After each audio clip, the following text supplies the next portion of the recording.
course I'm live because I'm in the middle of setting up the camera.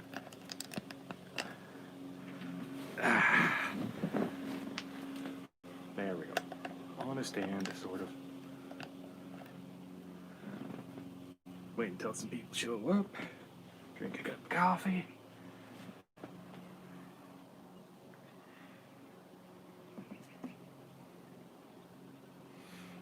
So now it's going to get bright.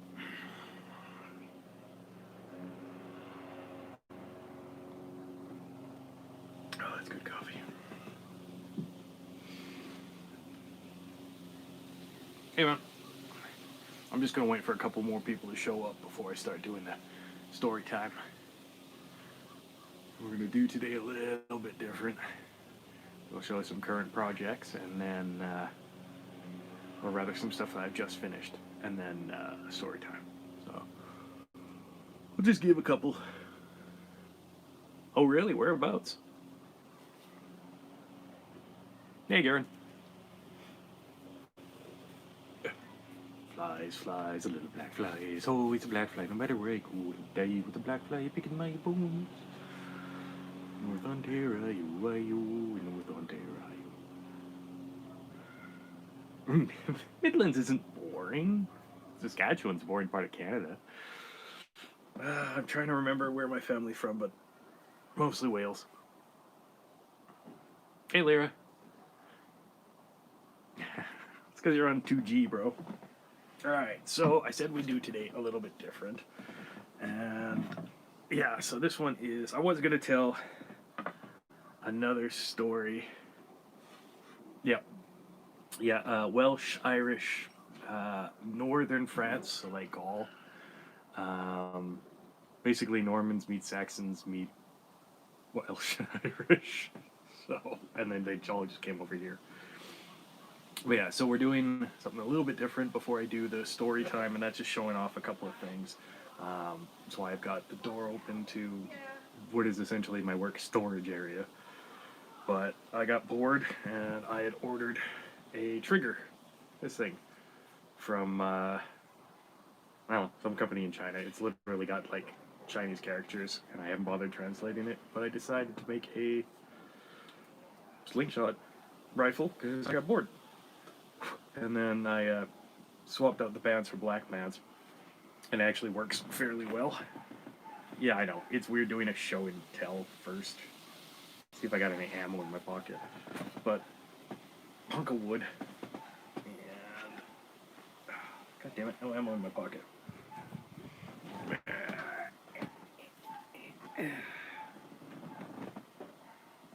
Oh, sorry man, I missed that one.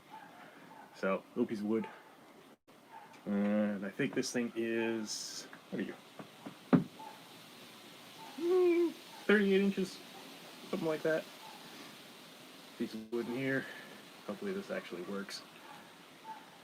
And by works, I mean that the piece of wood isn't going to... Yes, it is. It's going to just snap right through the safety lock.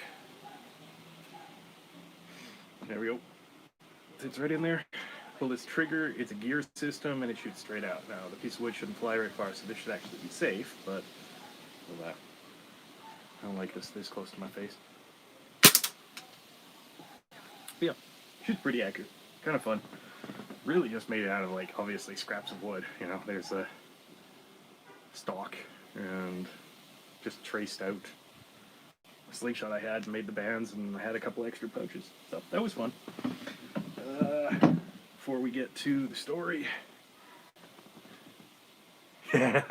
Normally I do, so... but yeah, in this case I didn't, obviously. But yeah, no, normally I do. And I've actually got my face shield in there, my safety glasses inside. And yeah, whenever I'm doing woodwork or something like that, I wear eye protection, gloves if they're necessary, and breathing mask because sawdust. You know, don't want to breathe it in all the time.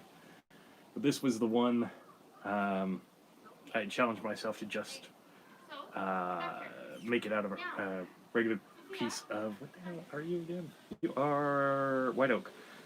Just using the router. I had gotten the router from my aunt. It was my grandpa's old router. and literally just brought it here. Yeah, right? Looks like it. Based on a Mexican tech paddle. What's that? There was a character in Angel. I can't remember what the hell his name was, but I think it was like Spanker or something like that. It's like, I don't spank men. Good, neither do I. But yeah, based on a Mexican, well, South American tech paddle. They usually have obsidian here, but Christ Almighty, getting that many pieces that big of obsidian was too expensive. So I just took a piece of wood, and then actually just used the router to cut this out. So it was kind of cool. Roughed it up in a couple of spots with like sandpaper and files, just so it looked like sort of actual obsidian. And then this was actually my first time wood burning since I'd been like 12, so more than a couple of decades. And just put something on there, a little different on either side, star, moon, and then my brand, which is Bar 1X, which actually came out backwards on this one as Bar X1 because I was engraving it in brass.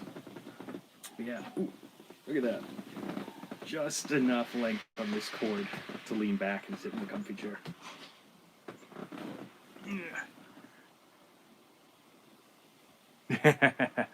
Nope. You guys haven't seen Nikki yet. 5 foot redhead. Tiny but fierce. So, yeah. I know, no way in hell. She tries shit out on me half the time. She's like, oh, you got a new... Ow, that hurts. But no, so... Yeah, just listen to it, I guess, Garen. Especially if 2G's just fucking up. But yeah, like you saw in the title, it's a monkey paw. This one was weird. And I thought it was kind of a funny one, which after the last one being so freaking depressing, like I was depressed after telling the story, I figured let's do a funny one rather than the next one in chronological order. So this one was like I was maybe a year into the job, and it was actually a local thing. No, not yet. They aren't sending it to me. I have to buy it, and it's still not up on Amazon.ca. So I didn't want to ask them for more stuff because they were already awesome enough to send me a free knife. So, but when it comes up on Amazon, I'm gonna pick it up. But yeah, so about a year into it, there was actually a story around here, and you know how that's my neighbor's mowing, sort of. And I think one of my other neighbors is using reciprocating saw. And the little chirp noises, the squirrel that's going ape shit over him.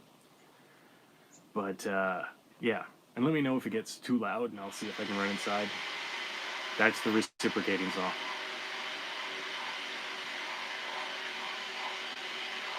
There we go. You just go into dictation mode. But yeah, so every once in a while, right? Oh, they don't even know I'm up here. It's really kind of disturbing. Yeah, right. It's kind of disturbing because I have a raised balcony, so I can actually see into. Nope. Did that once. Just use the slingshot rifle, right? I can actually see into their backyard, but they can't see shit back because they got a tree in the way. But anyways,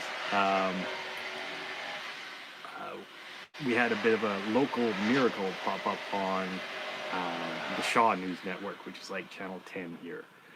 And it's just like local stuff, right?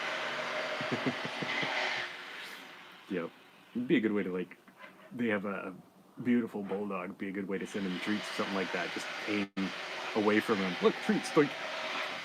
But yeah, no, we had like a little local miracle pop up on the Shaw channel here. And they were doing like local news and stuff like that. And this one guy had said that, like the news reporter said that one of our local guys had won the lottery. And it was something like, yeah, right. It was something like $500,000. Like we got Lotto 649 and what the hell is the other one? Seven, Big Seven, Super Seven. That's what it's called. But he had won some local lottery.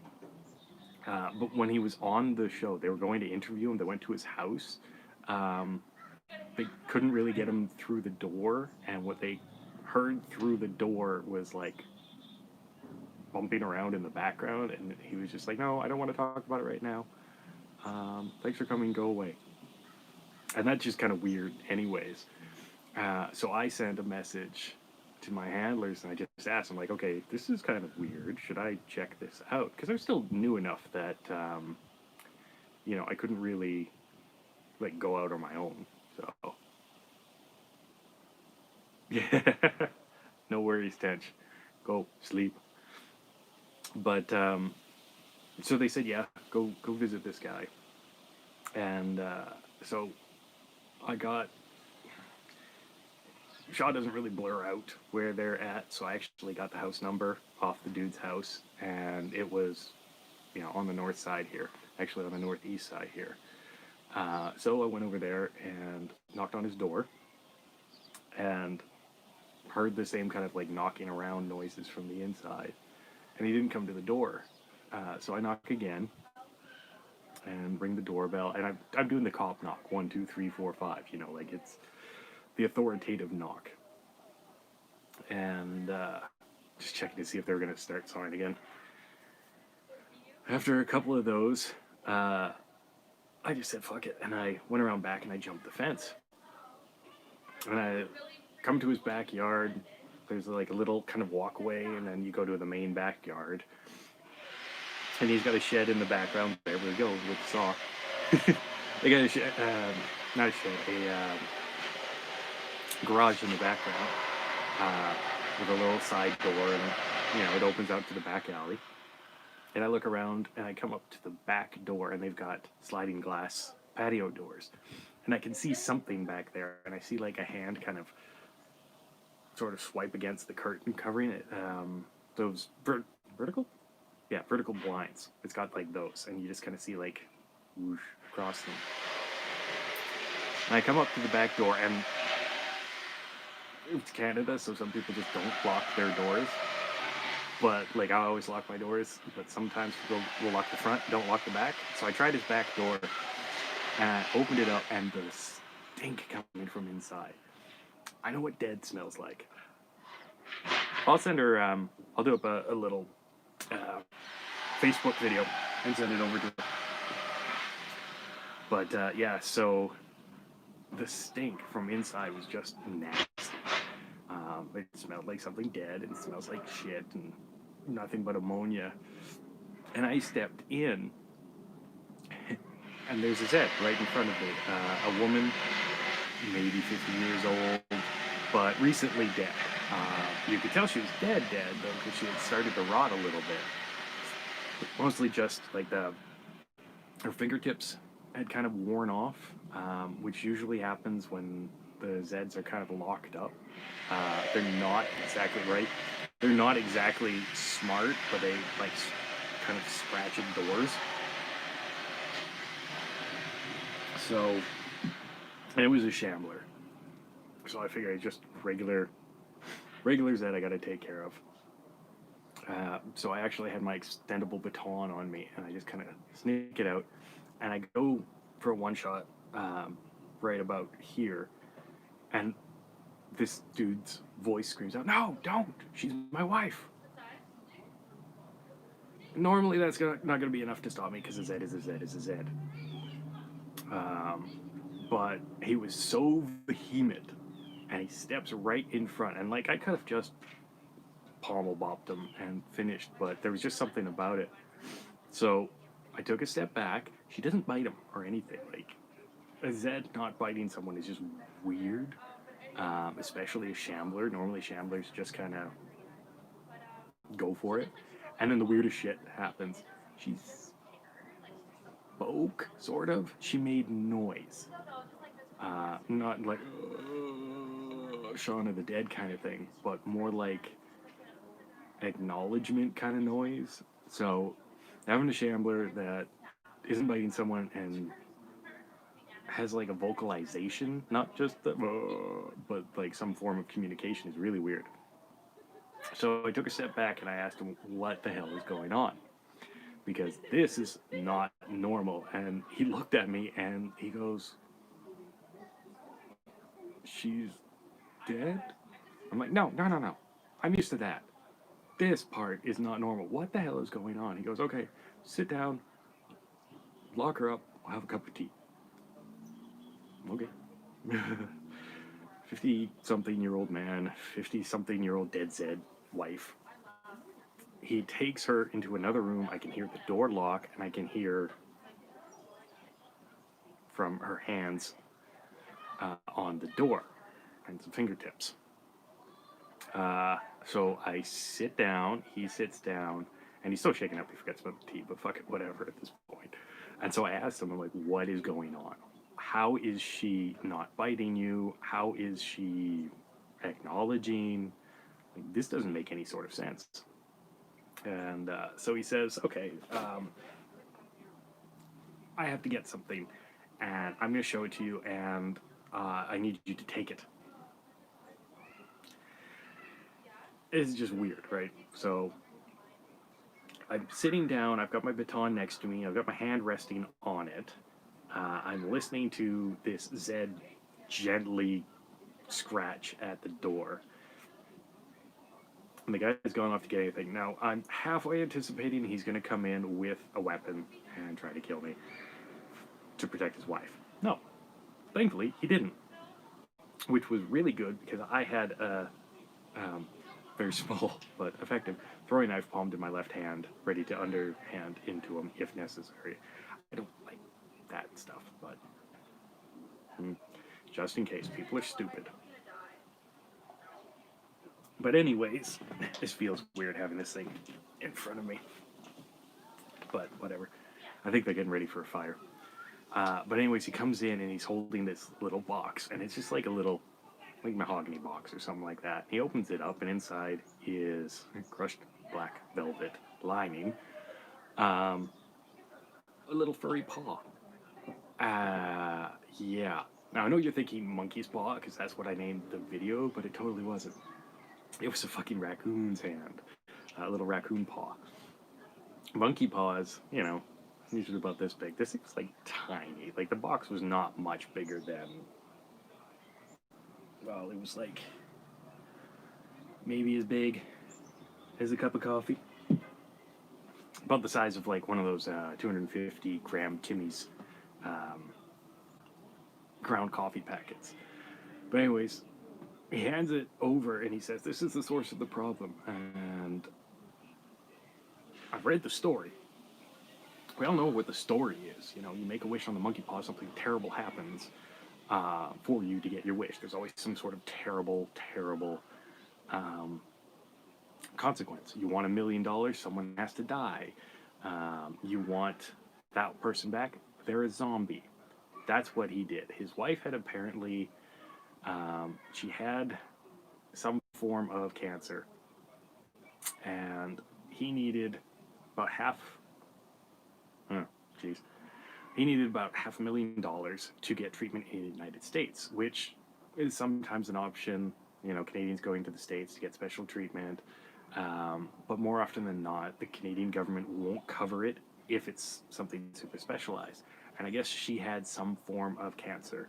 There was like one treatment. It was supposed to be in Seattle. He needed the $500,000. So what happened? Well, actually, she didn't die because of that. But she did die. He won the lottery. She got so surprised by the lottery winning that she had a heart attack. Okay. So, his second wish. Now, monkey paw normally gives you 3. Wow. There was actually 4 raccoon fingers sticking out. One had been down. One more was down. But there were still 2 left. And so I said, okay, so let me guess, for your second wish, you wished her to be back? He said, no, I was so lonely that I just wished for the loneliness to go away. Okay, so he actually didn't wish her back to life. So word your shit really carefully. Because, be careful what you wish for. But she had apparently been dead for about a week. And the loneliness was crushing. And I understand, hey, depression and loneliness, they're terrible things. So when he gripped the monkey's paw, he made his little wish and she came back. The problem being, she's a Zed, right? Like, there's not really anything to her. You got nothing but stink and, the occasional gnawing. But apparently she wasn't trying to eat him or anything. But I guess they had a few cats and dogs and a parrot before all of this. And I didn't hear any animals in the background. So, and the backyard didn't have dog shit. There was no smell of kitty litter. I mean, there was a strong smell of urine, but that's usually the decaying body that's filled with formaldehyde. But yeah.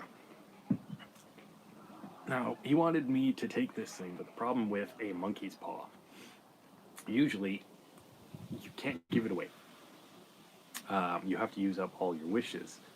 And I asked this guy why he didn't just use the other two wishes. And he said he was terrified to do so. So this one kind of became a bit of a research project for me. I reported in, and the department sent me a PDF of an old journal. Now, raccoon paw apparently had never happened before. Monkey paw was always the thing, which is why there's a story about it. You never hear a story about a raccoon paw. But yeah, so I did a whole lot of research, and apparently it was actually now, the way the journal put it was a twin Indian shaman. And I didn't understand what the hell that was. What they meant was half Native American, half Indian from India. So like a guru and a native shaman. So now in this case, I think the shaman might have been female, because I don't know of a lot of Indian gurus that are female. But anyways, they had a child, and it was the child that did this. So mixing magics, not exactly the world's brightest ideas, right? You take something from one culture and you mix it with something from another culture, you're gonna get some weird fucking shit. So we did a lot of research, and nothing had come up before. So basically, this guy had to make his wishes. So it took about 3 days for me to get through all of that stuff, because it was, I don't know if you've ever read old handwritten journals, but Jesus Christ, are they hard to read sometimes, especially when they're from the archives. But yeah, so I went back to him and I let him know what he was going to have to do. And it's where these guys stopped sawing, but behind me is using an impact driver to assemble something. But yeah, so I told him what he'd have to do. He'd have to wish her back to rest, and he'd have to use up the last wish. And so we thought very, very carefully, because this is like making a contract with a demon. Like, you really, really, really need to be careful of your wording. And so what he actually had done was he worded it in this way. I couldn't stop him before he worded it, and he blurted the shit out. We actually had a script. He didn't follow it. He goes, "I wish I had never made the first two wishes." So what actually happened? The finger goes down. So we've got basically sort of a pinky. But you always think that the monkey paw should go like this, right? And you just got that one left. No. Awkward pinky.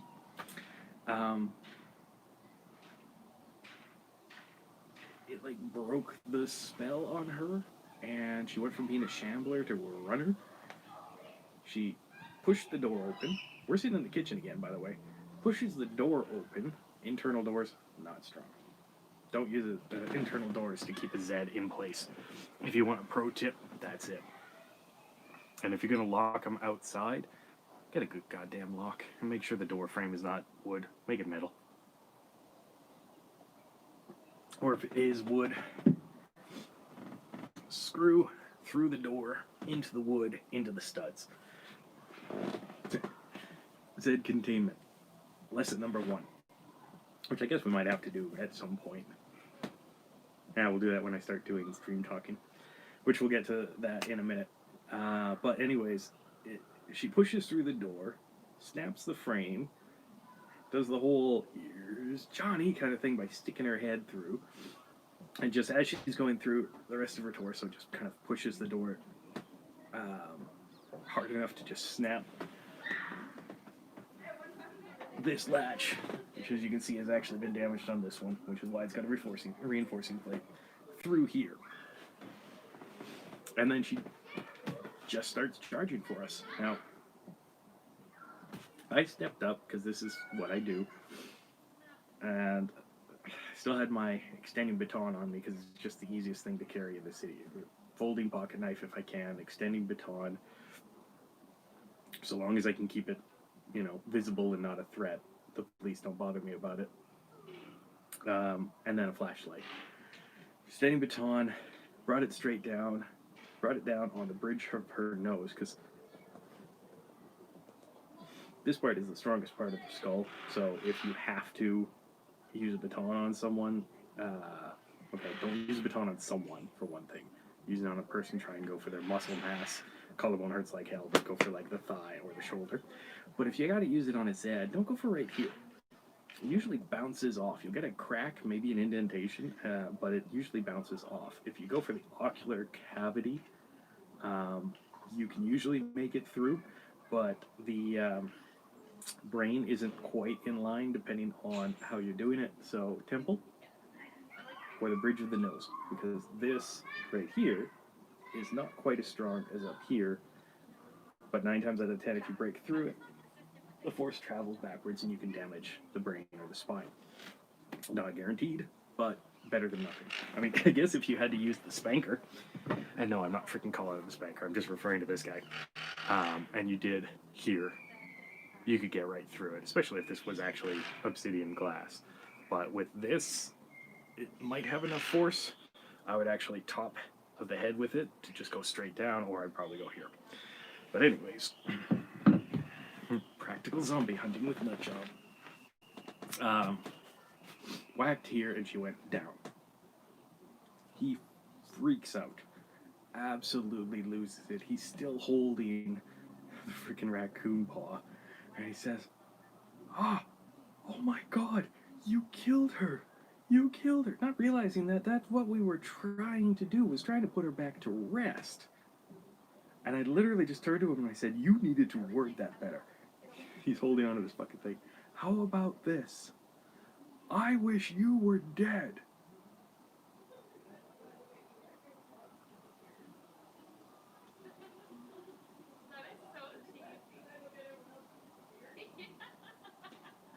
Nothing. Fucking nothing. Took me a second to realize I'd already died a couple of times, right? So I guess technically I'd already fulfilled that wish. So the little monkey, I love calling it the monkey's paw, the little raccoon paw literally pulls this down and then goes like this. I reach for it, I fucking snatch it from his hand. I punch him in the face really hard. Don't piss me off, you just tried to kill me. You don't just try to kill me. Usually the things that try to kill me are already dead, so I don't feel bad. But I punch him in the face, knock him the fuck out. I think, well, I'm 90% certain I broke his ocular cavity right here. I know I broke his nose because blood was just gushing from it. So I pick him up and I duct tape him in the freaking chair. That's another thing you should always carry on you, is a roll of duct tape. Why do I always have so many pockets? Because at least one of them has fucking duct tape in it. The tapping you can hear is the kids. Duct tape him to the chair. I go into the bathroom, I grab toilet paper, I stuff it up his nostrils, and I duct tape that in place. Here's starting to swell up really, really bad. I have the raccoon paw in my hand. I put it back in the freaking box, close up the box, duct tape the box shut, put it in one of my pockets, and I make a phone call. 15 minutes later, the entire house has 2 tax squad cars, which at that point I think they were still using the Grizzly. which the EPS just got rid of, and I so want to buy that fucking thing. That would be a fun Z vehicle. Big V8 diesel engine and all that stuff. Anyways, they show up with that, and that's kind of how they kept everyone back. I guess the agency made a call that there was an event happening, that the gentleman who had won the $500,000, someone was trying to take him hostage. So that's the way they ran it. Police cordoned off everything. I think it was 300 or 400 meters around. The ambulance showed up. They did this whole standoff thing. CFRN was there, which is now CTV. Global was there. CBC Radio Canada. The chopper in the sky. It was fucking hilarious, truthfully. In the meantime, I'm sitting in there with this box, duct taped to crap, talking on the phone and looking at the two officers that are looking at me like they have no fucking clue what's going on, but they hear on the speakerphone their chief of police, the head of cave division for the RCMP, and no RCMP were there, but they're federal, so, fédéral, provincial. Fédéral, provincial. If you get that joke, kudos. My second favorite French Canadian movie. The original, my first. But, yeah.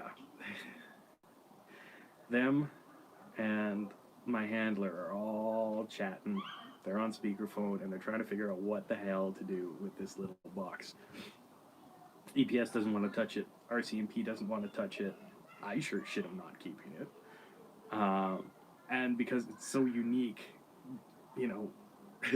H doesn't want to touch it at all, because it's like a one-off pocket nuke. Nobody wants this goddamn thing. Eventually, 2 hours of negotiations with the kidnapper later, the ambulance is finally able to take away the gentleman. And no, I'm not going to say his name. Bob Dole. We'll call him Bob Dole. I just love using Bob Dole. Bob Dole is a friend of the tobacco industry. Bob Dole. But, yeah, they finally get to take him away. So they, gurney, and he's kind of out of it, and he's down, and he's got his black eye and everything, and they've got the little mask on, the trickle of blood. It makes him look really, really good. Everyone forgot about him about a week later, which was hilarious, because, local legend kind of thing just peters off into the background. The kidnapper gets arrested with a hood over his head and taken out to one of the attack vehicles. And no, I didn't get to ride in the Grizz. I really wanted to. They wouldn't let me. But yeah, basically they put a hood over top of me. They had a coat over my hands, and I was pretending like I'd been handcuffed up. If they're done, I'm just clipping this up for the last few. So, I had a coat. Basically, nobody knew who I was anyways, and at that time I had hair. So even if someone had seen it on the news, they wouldn't see my face. And I definitely don't look like I have hair anymore now. But yeah, they walk me out. The agency takes over pretty much cleaning of the house. And that was it. A week later, house is up for sale. This dude is stupid little fly. This dude is in protective custody. And that's about it. It ends up being this quiet little incident that happened on the north side of Edmonton about 14 freaking years ago. Or sorry, not 14 years ago. Sorry, now I got phlegm in my throat. One sec. Phlegm in my throat and a fly in my coffee. Fuck you, I'm drinking it.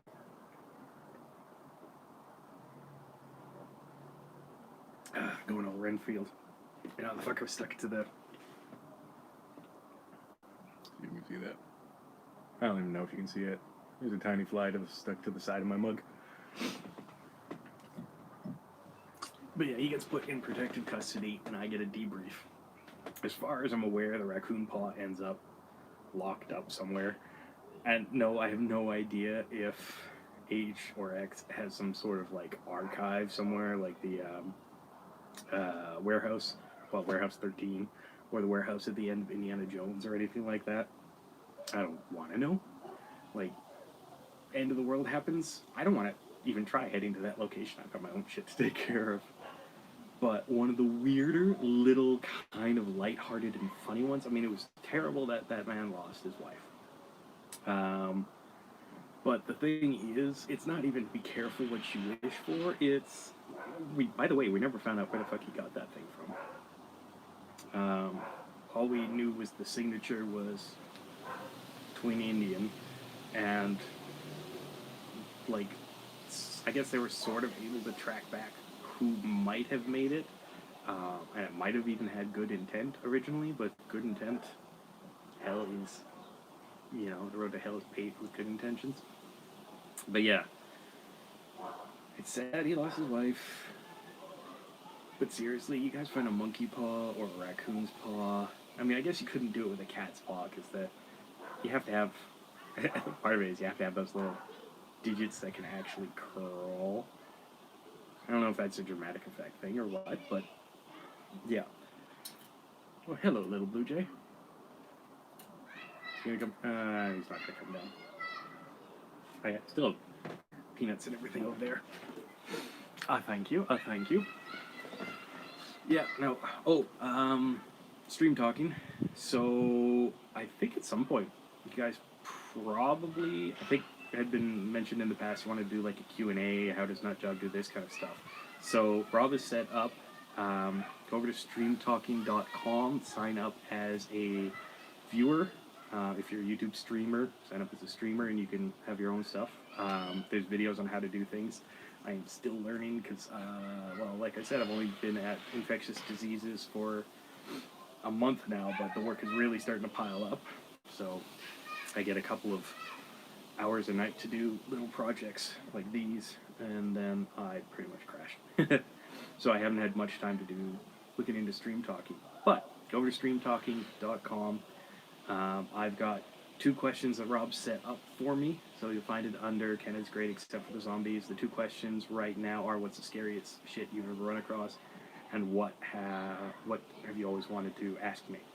So those are set up. I think they're even live. If they're not, I will try to remember how to do that.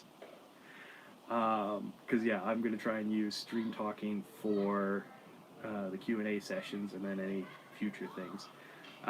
We might even go back to depressing on the next story if I don't get the Q&A set up. I don't know when the next story is going to be. This week I am backlogged on work for public health and preventive medicine, so it's going to be a lot of overtime for me, along with the infectious diseases stuff. And next weekend is Canadian Thanksgiving and my hand fasting. So we are going to film that. I sincerely doubt I'm going to share it on YouTube. It might be private video if we are going to, but the whole weekend is pretty much booked up. We're starting everything Friday night. Everyone's going to start showing up. The ceremony is actually Saturday, 10/10/2020, and we've been together for 15 years. Nikki just loved that. And then Sunday's Thanksgiving. So yeah, and Sunday's also my folks' 22nd anniversary, which is awesome. So we're gonna do a tiny little thing for them. Then they're gonna go back because we're all heading out to Whiteport for the ceremony.